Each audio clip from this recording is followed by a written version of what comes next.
మాట్లాడుతున్నాడు. ప్రియమైన సహోదరి సహోదరులారా, ప్రభు అయిన యేసుక్రీస్తు యొక్క మాట వింటున్నారా? ఆయన మాట్లాడుతున్నాడు. ఆయన మాట వినినటువంటి వారు ధన్యులు. ప్రభు అయిన యేసుక్రీస్తు ఏం చెప్తున్నాడంటే, నా మాట విని వాటి చొప్పున చేయి ప్రతివాడు ఎవరిని పోలి ఉందునో నేను మీతో చెప్తాను అని సువార్తల్లో మనము చూస్తాం. చూడండి, ఒక వచనాన్ని మనం చదువుదాం. మార్కు సువార్త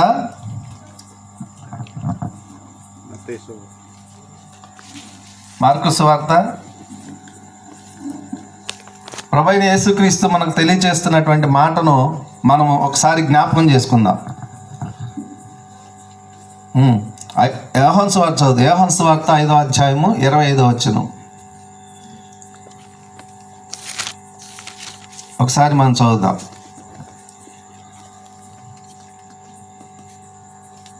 యోహాను సువార్త, లూకా సువార్త 6:46 చూద్దాం ఒకసారి. ప్రతి సువార్తలో కూడా ఆ మాటలు మనకు కనబడతాయి. లూకా సువార్త 6వ అధ్యాయము 46వ వచనం. నేను చెప్పు మాట ప్రకారము మీరు చేయక ప్రభువా అని పిలుచుట ఎందుకు? నా యొద్దకు వచ్చి నా మాటలు విని వాటి చొప్పున చేయి ప్రతివాడును ఎవరిని పోలి ఉందునో మీకు తెలియచేతును. చూడండి, ఆయన మాట విని వాటి చొప్పున చేయటం. ఎవరైతే ఆయన మాట వింటారో, ఎవరైతే ఆయన మాటల ప్రకారము జీవిస్తారో, లేకపోతే వాటిని అనుసరిస్తారో, వారు ఎలా ఉంటారో అని ఒక చిన్న ఉపమాన రీతిగా ప్రభు చెప్తున్నాడు. వాడు ఇల్లు కట్టవలనని ఉండి లోతుగా తవ్వి బండ మీద పునాది వేసిన వాడిని పోలి ఉండును. వరద వచ్చి ప్రవాహం ఆ ఇంటి మీద వడిగా కొట్టినను అది బాగుగా కట్టబడినందున దాని కదిలింపలేకపోయాను. అయితే నా మాటలు విని చేయని పునాది అయితే నా మాటలు వినియు చేయని వాడు పునాది వేయక నేల మీద ఇల్లు కట్టిన వానిని పోలి ఉండును. ప్రవాహం దాని మీద వడిగా కొట్టగానే అది కూలిపడెను. ఆ ఇంటి పాటు గొప్పది. అంటే ఇక్కడ ఒక మాట ప్రభు చెప్తున్న మాట ఏంటంటే, ఆయన మాట విని ఆయన యొద్దకు వస్తే ఇల్లు కట్టబడటం, అంటే బండ మీద ఇల్లు కట్టబడటం అనే దాని గురించి ప్రభు చెప్తున్నాడు. ఇల్లు అంటే మనం ఉండే ఇంటిని గురించి ఆయన చెప్పటం కాదు, కానీ మన యొక్క జీవితం అనేటటువంటి ఇల్లు ప్రభువులో కట్టబడుతుంది, నిర్మించబడుతుంది. మనం సమ్మతిస్తే, ఆయన మాట వింటే, ఆయనకు లోబడితే మన జీవితం కట్టబడుతుంది. అందుకనే దీపం ఉండగానే ఇల్లు చక్కబెట్టుకో అంటే, వాస్తవంగా మనం కరెంట్ ఉండగానే మనం ఇల్లు చక్కబెట్టుకోవాలి. కానీ ఆత్మీయ జీవితం కూడా మన ప్రాణం ఉండగానే, లేకపోతే మన ఆత్మ మనల్ని వెడలిపోక ముందే మనం ఏం చేయాలా? మన యొక్క జీవితాన్ని కట్టుకోవాలని ప్రభు చెప్తున్నాడు. ప్రియమైన సహోదరి సహోదరులారా, ఆయన మాట వింటే మనం ధన్యులు. ద్వితీయోపదేశకాండం 28వ అధ్యాయంలో ఏమనుందంటే, అక్కడ ఒక అద్భుతమైనటువంటి మాట మనం చూస్తాం. ద్వితీయోపదేశకాండం 28వ అధ్యాయము 1వ వచనాన్ని మనం చదువుదాం. నీవు నీ దేవుడైన యెహోవా మాటను శ్రద్ధగా విని ఎడల నేడు నీకు నేను నీకు ఆజ్ఞాపించిన ఆయన ఆజ్ఞలన్నిటినీ అనుసరించి నడుచుకుని ఎడల నీ దేవుడైన యెహోవా భూమి మీద నున్న నిన్ను సమస్త జనము కంటే నిన్ను హెచ్చించును. నీవు నీ దేవుడైన యెహోవా మాట విని ఎడల ఈ దీవెనలన్నీ నీ మీదకు వచ్చి నీకు ప్రాప్తించును. నీవు పట్టణములోను దీవింపబడతావు, పొలములో దీవింపబడతావు. నీ గర్భఫలము, నీ భూఫలము, నీ పశువులు, నీ దుక్కిటెద్దులు, నీ గొర్రె మేకలు. ఇక్కడ యెహోవా మాట శ్రద్ధగా విని వాటి ప్రకారం చేస్తే గొప్ప ఆశీర్వాదం ఉన్నది, గొప్ప ఆశీర్వాదం ఉన్నది. బైబిల్లో కొంతమందిని మనం చూస్తాం, ఆయన మాట వినినటువంటి వారిని. వారు ఆయన మాట విన్నారు, వినటం ద్వారా ఎలా వారికి మేలు జరిగింది, ఎలా వారు ఇందాక మనం పాడుకున్న బ్రదర్ వాళ్ళు పాడిన పాట ప్రకారం యేసు పిలుచుచున్నాడు, నువ్వు రమ్ము, వచ్చి దీనుడివై వచ్చి ధన్యుడివై వెళ్ళమని పాడినప్పుడు అలా ప్రభు దగ్గరికి వచ్చినటువంటి వారు ఎలా వారు ధన్యులై వెళ్ళారు అనేది కూడా మనం చూడవచ్చు. పరిశుద్ధమైన బైబిల్ గ్రంథంలో నుండి ఒక మార్కు సువార్త 5వ అధ్యాయం ఒకసారి చూద్దాం. మార్కు సువార్త 5వ అధ్యాయము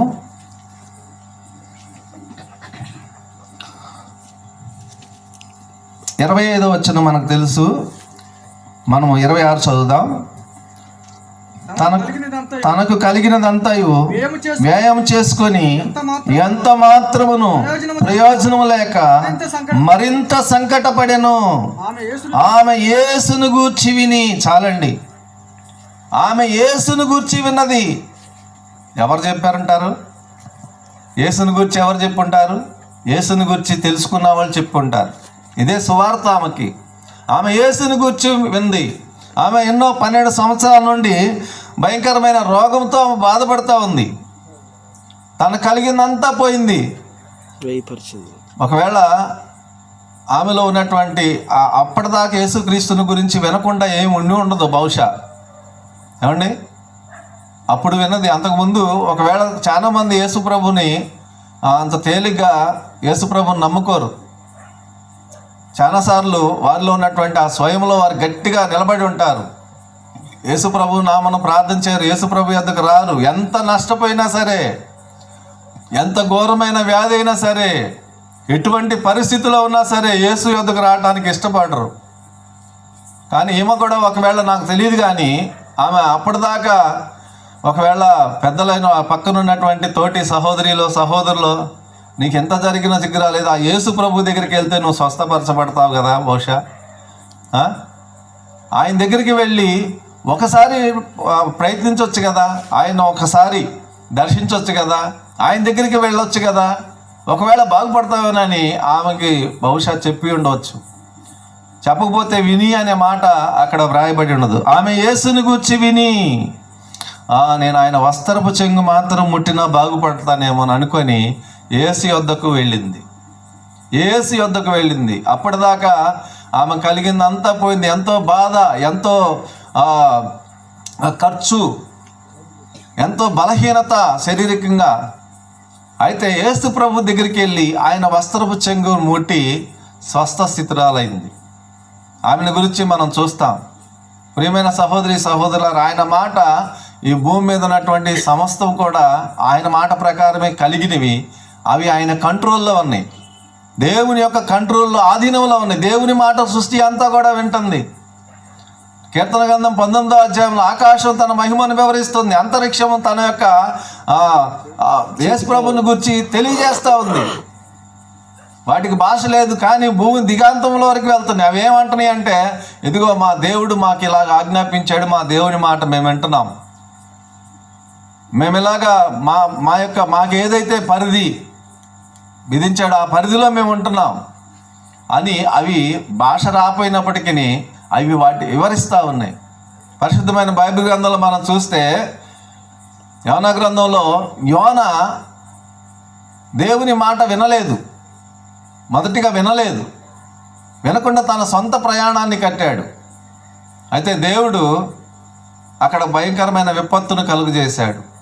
చాలామందికి తెలుసు.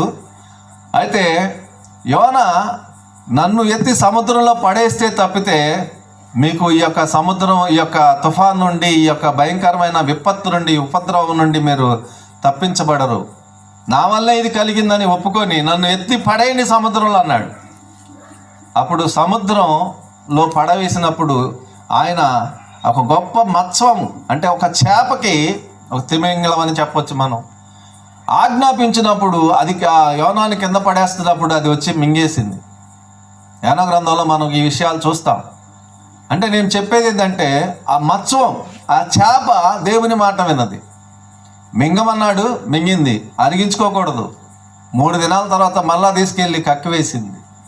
అప్పుడు ఆ యోనాకి జ్ఞానోదయం కలిగి సువార్త ప్రకటించాడు. నినెవేకి వెళ్ళాడు, యేసు ప్రభుని గురించి ప్రకటించాడు, దేవుని గురించి ప్రకటించాడు. ఆ ప్రాంతంలో నినెవే పట్టణం అంతా కూడా వాళ్ళు గోని పట్టలు కట్టుకొని వాళ్ళ దుర్మార్గతను విడిచిపెట్టి ప్రభునామమున ప్రార్థన చేసి వారు రక్షించబడ్డారు. దేవుడు చేస్తానన్న కీడు చేయకుండా మానివేశాడు. ఇక్కడ చెప్పేది ఏంటంటే సృష్టి దేవుని మాట వింటుంది. 1 రాజుల గ్రంథం 17వ అధ్యాయంలో కనుక మనం చూస్తే అక్కడ ఏలియాతో చెప్తున్నాడు, నువ్వు పలానా కేరీతి వాగు దగ్గరికి వెళ్ళు, నేను అక్కడ పోషిస్తానంటే ఆయన మాట విని అక్కడికి వెళ్ళాడు.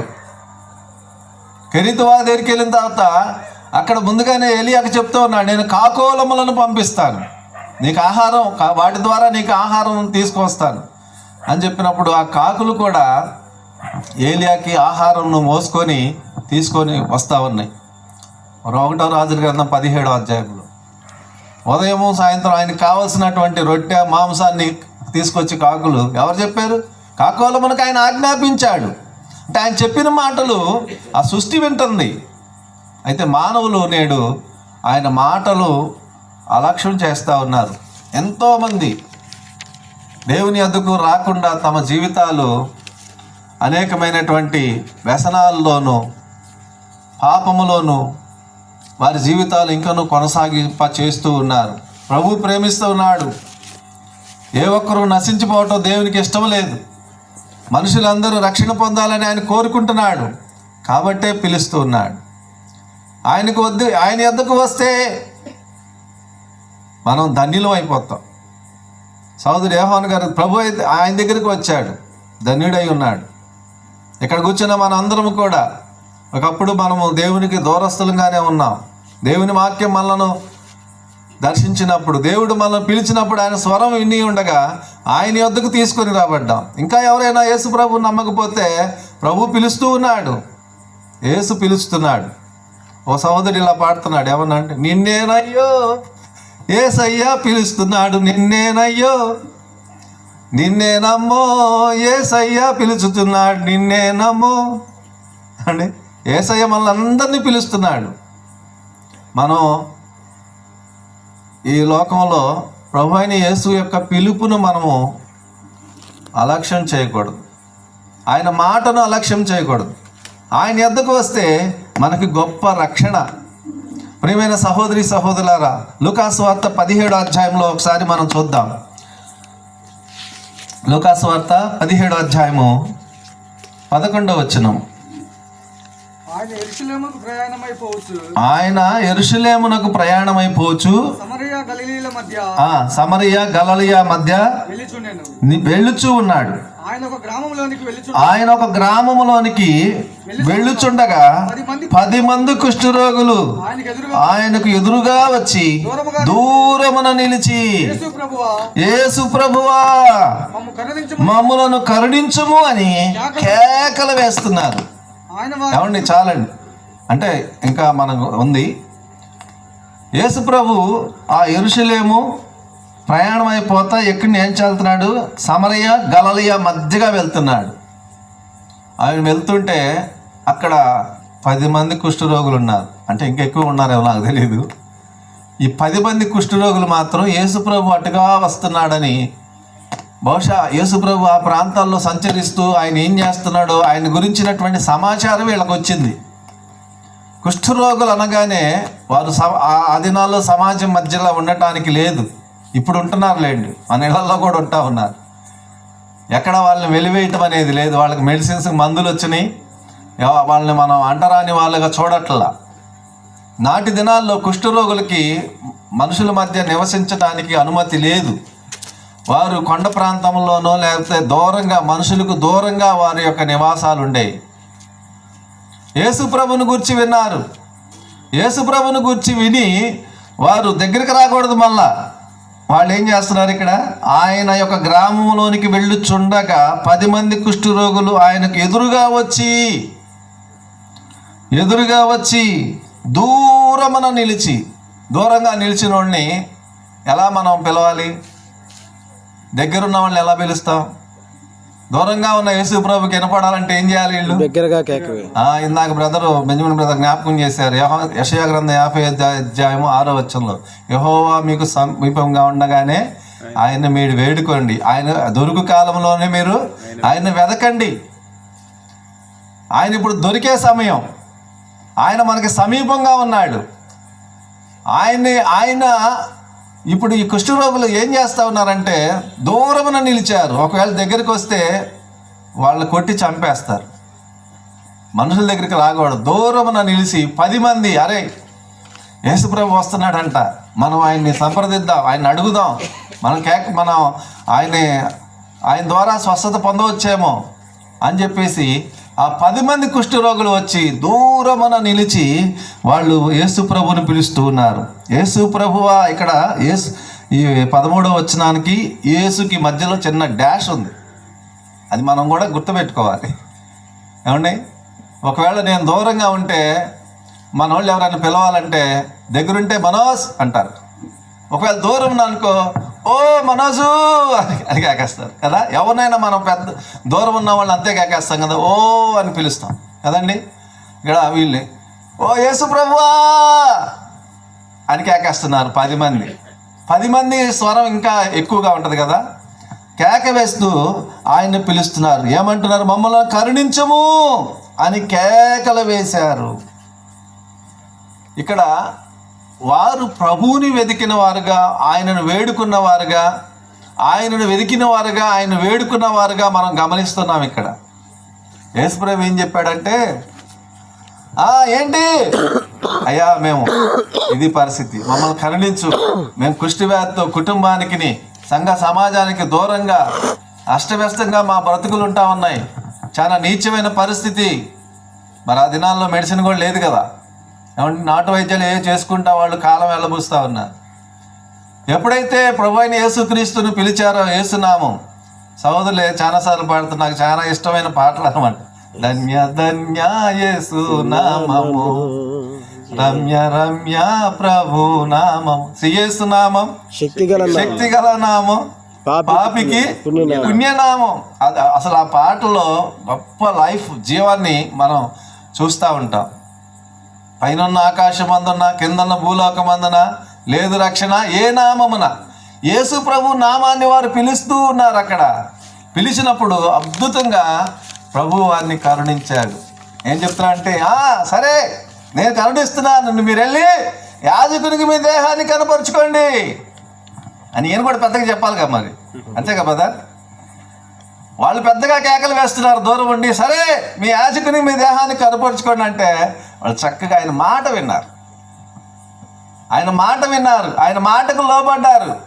కుష్ఠరోగులు కదా ఆడికెళ్తే యాజకుడి దగ్గరికి ఎట్లా వెళ్తాం, ఒకవేళ వెళ్తే చంపేస్తారేమో, కొడితే ఎవడు రమ్మన్నారో మిమ్మల్ని అంటారేమో అని ఏమీ సందేహించలా.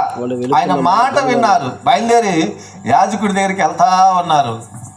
యాజకుడు డిక్లేర్ చేయాలి, వాళ్ళ మీద ఏ పొడలు కానీ లేకపోతే ఏ రోగం, ఇంకా కుష్టు లేదని చెప్తేనే సంఘ సమాజం వాళ్ళ ఇంటికి వెళ్ళడానికి అవకాశం ఉంటుంది.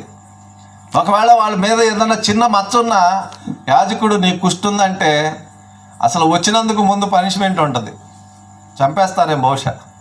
ఏమండి, అయితే యాజకుడు కనపరుచుకోవడానికి వెళ్తూ ఉంటే వారు శుద్ధులయ్యారు.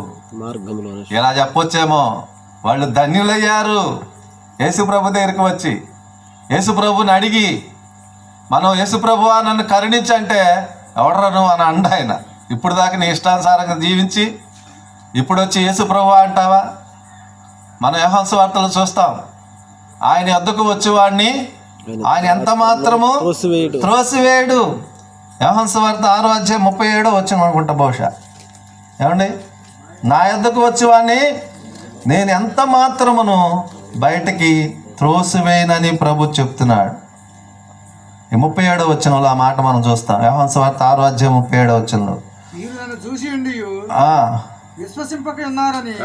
37 అండి. తండ్రి నాకు అనుగ్రహించిన వారందరూ యెహోవా యొద్దకు వత్తురు, నా యొద్దకు వచ్చి వానిని నేను ఎంత మాత్రమును బయటికి త్రోసివేయను.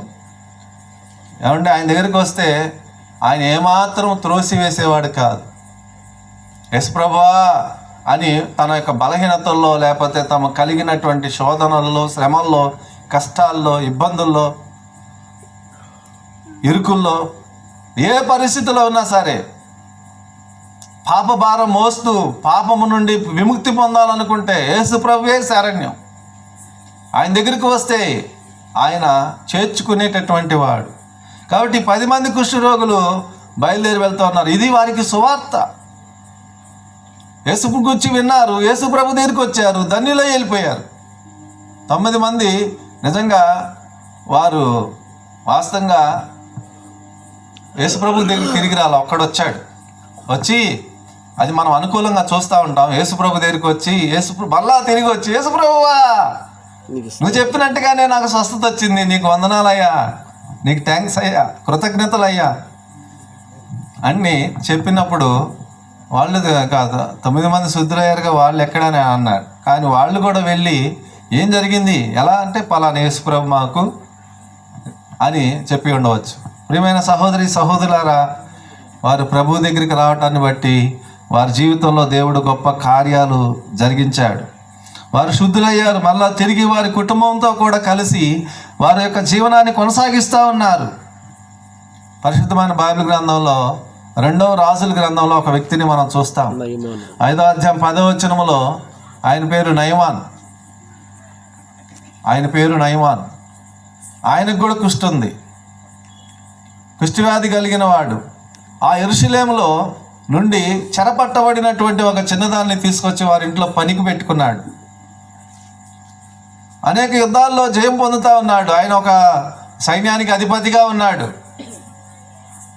ఆయన ప్రతిదినము విజయం సాధిస్తున్నటువంటి ఆనందం సంతోషం ఉంటుంది, కానీ ఆయన మనోవేదన లోపల ఉన్నది. ఏంటంటే ఆయనకు కూడా కుష్టు ఉంది, కుష్ఠవ్యాధి కలిగినటువంటి వాడు. ఒకవేళ దాచుకొని తిరుగుతున్నాడేమో సంఘ సమాజంలో.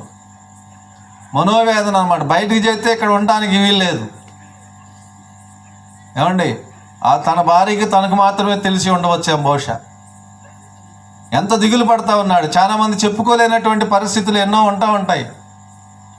అయితే ఆ పరిస్థితిని అక్కడున్న చెరపట్టబడినటువంటి చిన్నది గమనించింది. ఏంటి అమ్మగారు, అయ్యగారు ఏంటి ఇలా ఏడుస్తున్నాడేంటి, దిగులు పడుతున్నాడేంటి, విజయం సాధించారు కదా యుద్ధంలో, లేకపోతే ఇట్లా ఏమైంది?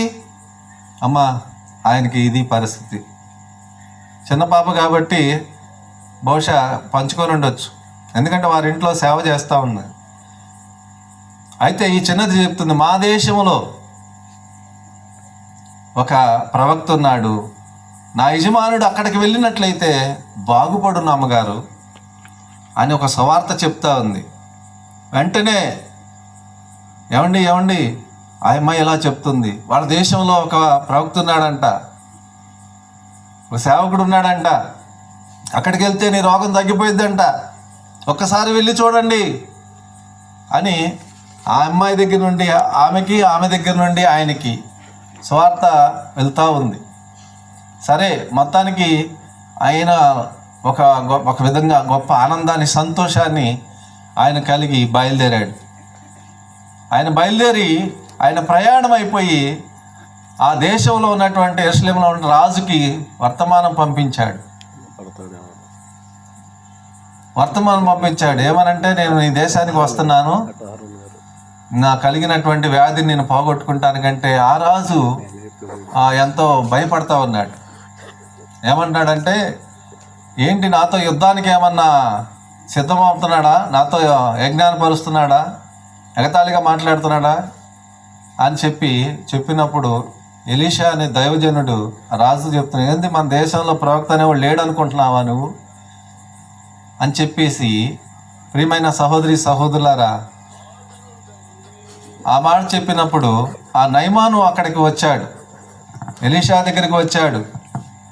ఎలీషాని అడుగుతున్నాడు. ఆ ఎలీషా దగ్గరికి వచ్చినప్పుడు ఆ సేవకుడు చెప్తున్నాడు, ఫలానా సిరియా దేశం నుండి నయమాన్ అనేటటువంటి ఒక సైన్యాధిపతి వచ్చాడు నీ దగ్గరికి, అతను కలిగినటువంటి పరిస్థితి ఇది అంట, ఏదైనా దయచూపమంటే, సరే నువ్వు వెళ్ళి యోర్దాను నదిలోకి వెళ్ళి 7 మార్లు మునగమని చెప్పాడు. ఇక్కడ నేనేం మాట్లాడుతున్నానంటే మీకు అర్థమై ఉంటుంది, ఆయన మాట వినటం. 7 మార్లు మునగమంటే అక్కడ చిన్నదాని మాట విన్నాడు, భార్య మాట విన్నాడు. ఇక్కడికి వచ్చే తలకే యోర్దాను నదిలో 7 మార్లు మునగమంటే ఆయన స్వయం అనేది లోపల ఉన్నటువంటి ఆ సెల్ఫ్ ఒప్పుకోలేదు.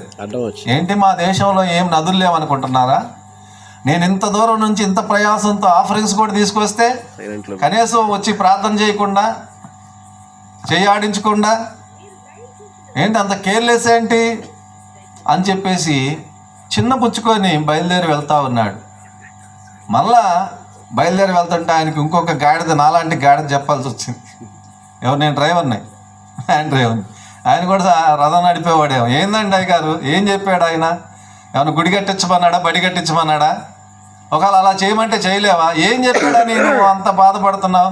యోర్దాను నదికి వెళ్ళి 7 మార్లు మునగమన్నాడు. అంతే కదా బ్రదర్, ఆయన అంతే కదండి అయ్యగారు అని చెప్పి ఉండొచ్చు కదండి. ఆ మాట అన్నాడు అక్కడ. అప్పుడు నిన్నేమన్నా అది చేయమన్నాడు, ఇది చేయమన్నాడా? కేవలం యోర్దాను నదికి వెళ్ళి 7 మార్లు మునిగి శుద్ధుడు కమ్మంటే నీకెందుకు అంత రోషం అంటే అప్పుడు జ్ఞానోదయం కలిగింది. ఏమండి, అప్పుడు జ్ఞానోదయం కలిగింది. అప్పుడు వెళ్ళి యోర్దాను నదికి వెళ్ళి 7 మార్లు మునిగి శుద్ధుడయ్యాడు. మాట వినటం ద్వారా శుద్ధిని పొందాడు. ఆయన ఆ దేవుని యొక్క మాట మనకి స్వస్థతనిస్తుంది. మన జీవితం మారిపోతుంది, మనం ధన్యులమైపోతాం. ప్రియమైన సహోదరి సహోదరులు, ఎంత ఘోర పాపినైనా సరే, అది ఎంత గొప్ప వ్యాధి అయినా సరే, ప్రభు దగ్గరికి వస్తే ఆయన స్వస్థపరిచే యెహోవాగా ఉన్నాడు. ఆయన మానవులను ప్రేమిస్తూ ఉన్నాడు. మానవుల పట్ల ఆయనకు ఒక నిత్య సంకల్పం ఉన్నది. ఆ నిత్య సంకల్పం నెరవేర్చుకుంటానికి ఆయన మనుషులను ఇంకనూ కూడా ప్రేమిస్తూనే ఉన్నాడు. మనం ఎంత దేవునికి స్వరం, ఆయన మాటలు వినకపోయినప్పటికీ ఎమ్మటపడతా ఉన్నాడు. లోబడని వాళ్ళనేటువంటి వారి వైపు దినమెల్లా నా చేతులు చాపి పిలుస్తున్నాను. చాచిన చేతులు, నా దగ్గరికి రారా బాబు, నా దగ్గరికి రామ్మా అని ఆయన పిలుస్తూ ఉన్నాడు. ఆయన దగ్గరికి వచ్చినటువంటి వారు ఎంతోమందిని మనం ఇప్పుడు జ్ఞాపకం చేసుకుంటా ఉన్నాం. ప్రియమైన సహోదరి సహోదరులారా, సమస్య వచ్చింది, శుద్ధురాలయ్యింది. 10 మంది కుష్ఠరోగులు వచ్చారు, శుద్ధులయ్యారు. నయమాను వచ్చాడు, శుద్ధుడయ్యాడు. ఏమండి, ప్రభు దగ్గరికి వచ్చినటువంటి వారు ఎంత ఘోరమైనటువంటి పాపులైనా సరే వారిని ప్రభు రక్షించాడు. వారి యొక్క పరిస్థితి నుంచి వారికి విముక్తి ఇచ్చాడు. అందుకని యోహాను సువార్త 5వ అధ్యాయము 25వ వచనం మనందరికీ, 24వ వచనం 25 మనం చూస్తే, నా మాట విని నన్ను పంపిన వాని యందు విశ్వాసముంచువాడు నిత్య జీవము గలవాడు, వాడు తీర్పులోనికి రాక మరణములో నుండి జీవములోనికి దాటి ఉన్నాడని మీతో నిశ్చయముగా చెప్పుచున్నాను. నా మాట విని అంటే ఆయన మాట వినాలి, ఆయన పంపిన వాని యందు విశ్వాసం ఉంచాలి. అప్పుడు మనము తీర్పులోకి రాము, కానీ మరణములో నుండి జీవంలోనికి. ఏంటి బ్రదర్ ఈ మరణం అని అనొచ్చాము? పాపం వల్ల వచ్చే జీతం మరణం. ఆదాముతో ప్రభు చెప్పాడు, దేవుడు చెప్పాడు, నీవు ఆ పండు తిను దినమున నిశ్చయముగా చచ్చెదవు, తింటే చనిపోతావు, నువ్వు తినొద్దు అని చెప్పాడు. ఆ మాట మేరటను బట్టే అక్కడ పాపం అనేది ప్రవేశించింది. దేవుని మాటను ఆయన అలక్ష్యం చేశాడు. ప్రభు చెప్పాడు అంటే సాతాను శోధించాడు, నిజమా ఇది? లేదు మీరు దేవదూతలాగా ఉంటారని చెప్పాడు. ఆ మాటకి వారు దేవదూతల వల్లే కనుపరుచుకోవాలని ఆ పండును తిని వారు పాపం తెచ్చుకున్నారు. తద్వారా పాపం వల్ల నిశ్చయముగా చచ్చేదంటే మరణం వచ్చేసింది. వారు బాహ్యంగా 930 సంవత్సరాలు జీవించారు ఆదామవులు. అయితే వారిలో ఉన్నటువంటి ఒక భాగము నశించిపోయిన పరిస్థితి, మరణం అనేది సంభవించిన, అంటే ఆత్మీయంగా వారు మరణించారు. అయితే దేవుడు వారికి రక్షణ ఇచ్చాడు. అయితే ఈ భూమి మీద ఉన్నటువంటి మానవులమైన మనం ఆదాము పొందుకున్న రక్షణ మనది కాదు. మనంతటికీ మనం రక్షించబడాలి, ప్రభు దగ్గరికి రావాలి. ప్రియమైన సహోదరి సహోదరులారా, ఆదాము నుండి పొందుకున్నటువంటి ఆ మరణం అనేది ఇప్పటికీ నీ మనుషుల్లో మనందరిలో కూడా ఏలుబడి చేస్తూ ఉంది. విశ్వసించనటువంటి వారిని గూర్చి బైబిల్ చెప్తున్న మాట ఏంటంటే, వారు మరణములో ఉన్నారు. జీవించుతున్నారనే పేరు మాత్రం ఉంది, కానీ వారు మృతులుగా ఉన్నారు. ప్రియమైన సహోదరి సహోదరులారా, ఆ మరణములో నుండి ఇప్పుడు జీవములోనికి ఆయన తీసుకొని రావాలనుకుంటున్నాడు. అందుకని నా మాట విన్నను పంపిన వాని విశ్వాసం ఉంచువాడు నిత్య జీవము గలవాడు. అంటే వారిలోనికి జీవం అనేది ఆయన పంపిణీ చేస్తాడు, జీవమును అనుగ్రహిస్తాడు. అంటే జీవమును గురించి మనం చూస్తే యోహాను సువార్త 3వ అధ్యాయం 16వ వచనంలో మనందరికీ తెలిసిన మాట, దేవుడు లోకమును ఎంతో ప్రేమించెను కాగా తన అద్వితీయ కుమారునిగా పుట్టిన వాని యందు విశ్వాసం ఉంచువాడు ప్రతివాడు నశింపక నిత్య జీవం పొందినట్లు ఆయనను అనుగ్రహించాను. నిత్య జీవం అనేది మనం పొందుకోవడానికి ఆయన అనుగ్రహించాడు. ప్రభువైన యేసుక్రీస్తు ఎవరంటే ఆయన జీవమై ఉన్నాడు, నిత్య జీవమై ఉన్నాడు. మనం నశించిపోం కానీ నిత్య జీవాన్ని మనం పొందుకుంటాం. నిత్య జీవం అంటే మానవుల్లోనికి తీసుకురామన్నటువంటి దైవికమైనటువంటి జీవం, దేవుని జీవం. మన మానవీయ జీవముకు మరి ఒక జీవము యాడ్ చేయబడుతుంది, కలపబడుతుంది. దాన్నే బైబిల్ ఏమంటుందంటే ఆత్మరక్షణ. మనము ఆత్మలో బ్రతికించబడతాం, పునర్జన్మ పొందుకుంటాం. యోహాను సువార్త 3:3 ప్రకారం కొత్తగా జన్మిస్తాం, దేవుని మూలంగా జన్మిస్తాం, ఆత్మ మూలంగా జన్మిస్తాం. అది అంటే అప్పటిదాకా ఎలాగున్నాం? మనం మరణించినటువంటి వారంగా ఉన్నాం. ఆత్మలో మరణపు సమవేదన మనం అనుభవిస్తూ ఉన్నాం, ఆత్మలో చచ్చిపోయిన వారిగా ఉన్నాం. అయితే ఇప్పుడు ప్రభు మళ్ళా బ్రతికిస్తున్నాడు ఆత్మ మూలంగా. ప్రభు యొద్దకు వస్తే ప్రభువా మమ్మల్ని కరుణించు, ప్రభువా మమ్మల్ని రక్షించంటే మనం రక్షించబడతాం. ప్రియమైన సహోదరి సహోదరులారా, మత్తయి సువార్త 20వ అధ్యాయము 30వ వచనం ఒకసారి చదువుతాం. మత్తయి సువార్త 20వ అధ్యాయము 30వ వచనంలో ఇక్కడ కూడా మనం ఒక వ్యక్తిని మనం చూస్తాం. ఇదిగో త్రోవ ప్రక్కన కూర్చున్న 2 గుడ్డివారు యేసు ఆ మార్గమున వెళ్ళుచున్నాడని విని, ప్రభువా దావీదు కుమారుడా మమ్మలను కరుణించమని కేకలు వేశారు. వారు గుడ్డివారు, వాళ్ళు విన్నారు. ఏమని? యేసు ఆ మార్గము గుండా వెళుతున్నాడని విని ప్రభువుని పిలుస్తూ ఉన్నారు. ప్రభువా దావీదు కుమారుడా మమ్మల్ని కరుణించమని కేకలు వేసిరి. ఊరకుండండి, ఎందుకయ్యా అలా కేకలేస్తారు అని పక్కనున్న వారు గద్దించారంట. కానీ వారు ప్రభువా దావీదు కుమారుడా మమ్మల్ని కరుణింపమని మరి బిగ్గరగా కేకలు వేసిరి. కేకలు వేయటం అంటే సామాన్యమైన కేకలు కాదు. ఏం కేకలు అంటారంటే మనం ఇలా పేరు పెట్టవచ్చు దీనికి. ఏం కేకలు అంటే రక్షణ రంకెలు, రక్షించమని. వాళ్ళకేం తెలుసు? ఊరుకుండా అంటే వీళ్ళు పడేవాళ్ళని తెలుస్తుంది. గుడ్డివాళ్ళు కదా వాళ్ళు. గుడ్డివాళ్ళు, కళ్ళున్న వాళ్ళు బతకటమే భూమి మీద ఎంతో కష్టమైన పని. కళ్ళున్న వాళ్ళకే సరిగా పరిస్థితులు అనుకూలంగా ఉండట్లేదు. కళ్ళు లేని వాళ్ళ పరిస్థితి ఇంకెంతో దయనీయంగా ఉంటుంది. కేవలం అడుక్కుంటానని తప్పితే మరి ఏం చేయగలరు? ఇప్పుడంటే టెక్నాలజీ పెరిగిపోయింది, వాళ్ళకి మంచి బ్యాంకుల్లో కూడా ఉద్యోగాలు వస్తుంది. ఏమండి, వారికి నోట్ ఇట్ట పట్టుకొని కూడా చెప్పేస్తున్నారు. ఇప్పుడంటే వాళ్ళకి లిపి వచ్చింది, వాళ్ళు చదవగలిగేటటువంటి అక్షరాలు వచ్చినాయి. అప్పుడు ఏముంది?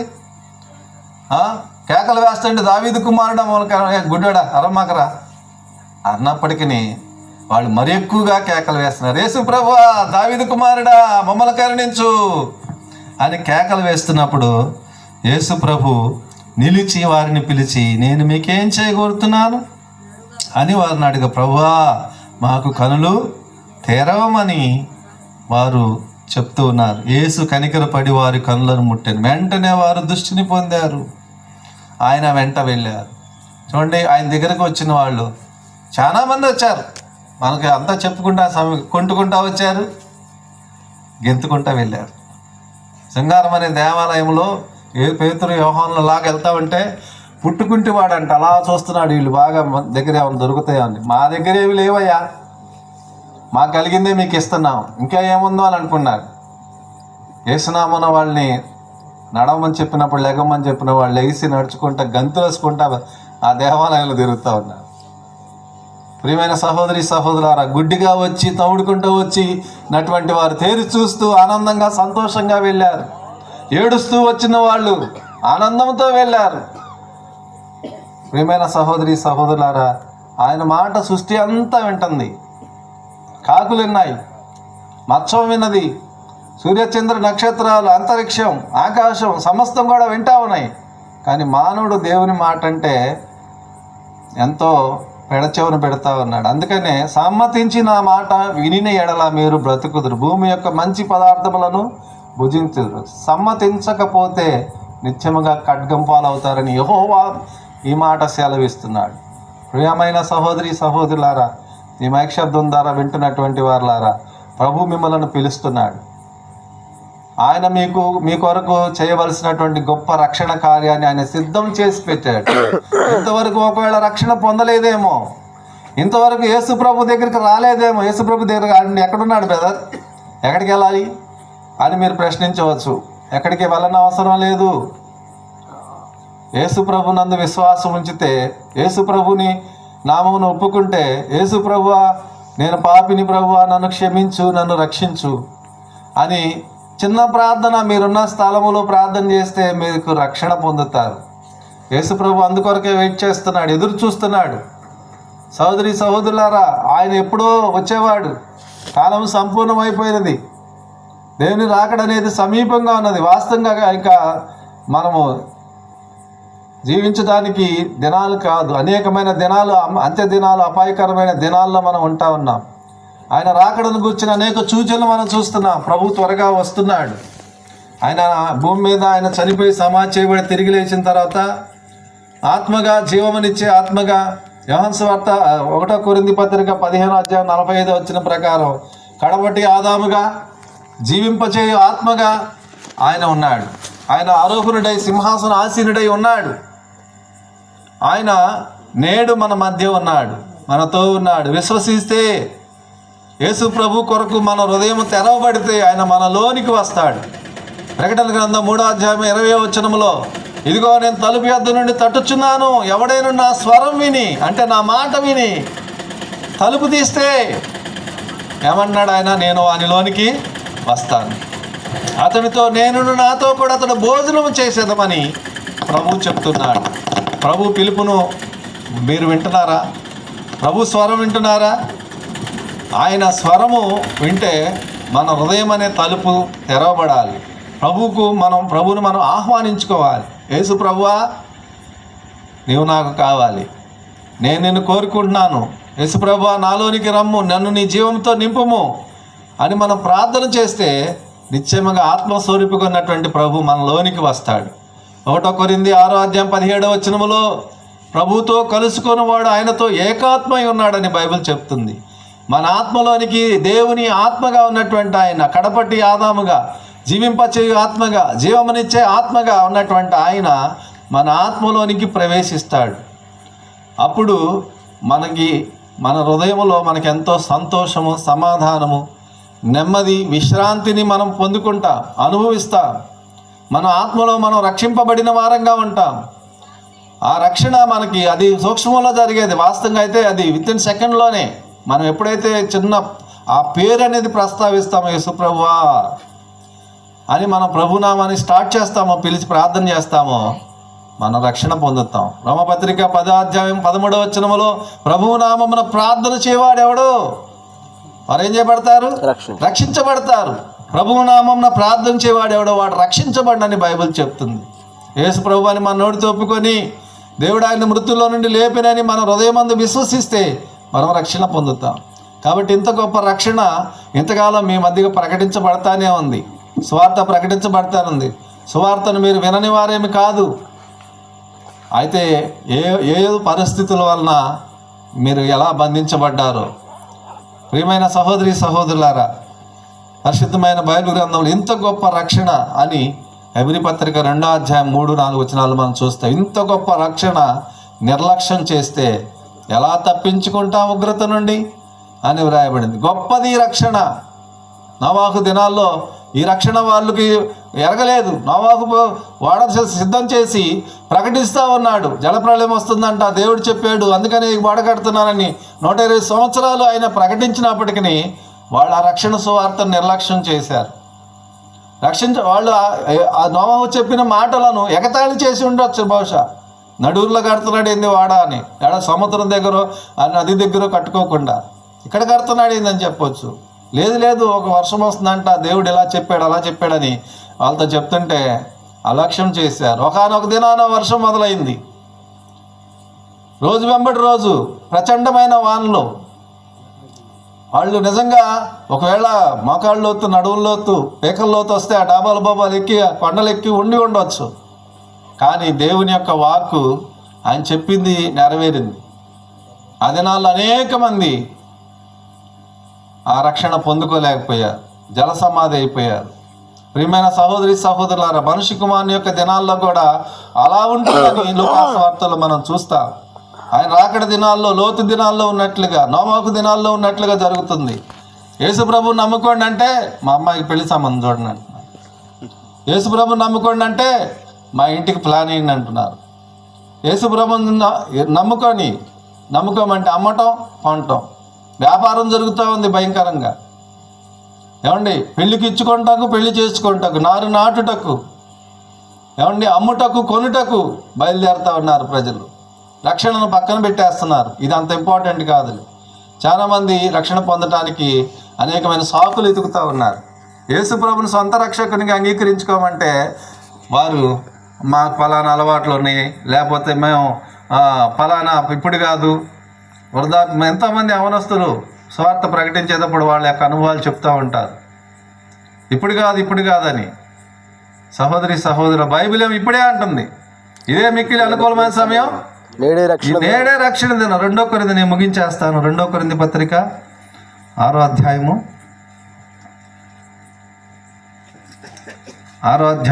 2వ వచనం.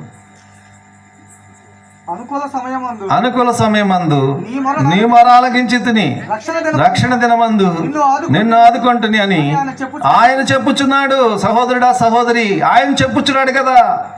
ఇదిగో ఇప్పుడే మిక్కిలి అనుకూలమైన సమయము, ఇదిగో ఇదే రక్షణ దినం. ఎప్పుడంట? ఈ రోజే, ఈ గడియలోనే. ఎవరు అడుగుతున్నారండి నాకు ఇప్పుడు బాప్తిస్మ ఇస్తారన్నా అని? నిజంగా అలా అడిగితే ఈకపోతే ఈ రోజుదే తప్పు. అన్నా నేను బాప్తిస్మ తీసుకోవాలనుకుంటున్నాను, నేను యేసు ప్రభువుని నమ్ముకోవాలనుకుంటున్నాను, ఇదిగో ఇప్పుడు నేను ప్రభునామాన్ని ప్రార్థన చేశాను, ఇప్పుడే నేను మారు మనసు పొందాను, నేను నా సొంత రక్షకునికి యేసు ప్రభుని నేను స్వీకరించాను అన్న, ఇమ్మీడియట్లీగా నాకు బాప్తిస్మ ఏంటి అన్న అని ఎవరైనా అడుగుతారని చూస్తాను. నేను అలా ప్రోత్సహిస్తా కూడా. నేను సిస్టర్ మీరు ఓకే అంటే అదిగో డ్రమ్ములో నీళ్ళు ఉన్నాయి, తొట్టులో నీళ్ళు ఉన్నాయి, ముంచేస్తారని చెప్తా. అంటే కొంతమంది ఏమంటారంటే కాదు, ఏదో చూడాలి, ఎదురు చూడాలి, నిరీక్షించాలి. వాస్తవంగా బైబిల్ ప్రకారం అయితే మనం అప్పుడే ఇవ్వచ్చు. అంటే నేను అనేది ఏంటంటే, పిలిపి నపుంసకునికి వాక్యం చెప్పినప్పుడు ఆయన ఆల్రెడీ చదువుతూ ఉన్నాడు బైబిల్. నీళ్ళు ఎక్కడ ఉన్నాయి, ఇక్కడ ఇయడానికి నువ్వు ఉన్నావు, ఇంకేమైనా ఆటంకం ఉందా? ఏం ఆటంకం లేదు. ఆ సమయంలోనే రాత్రిపూటే అతనికి బాప్తిస్మ ఇచ్చాడు.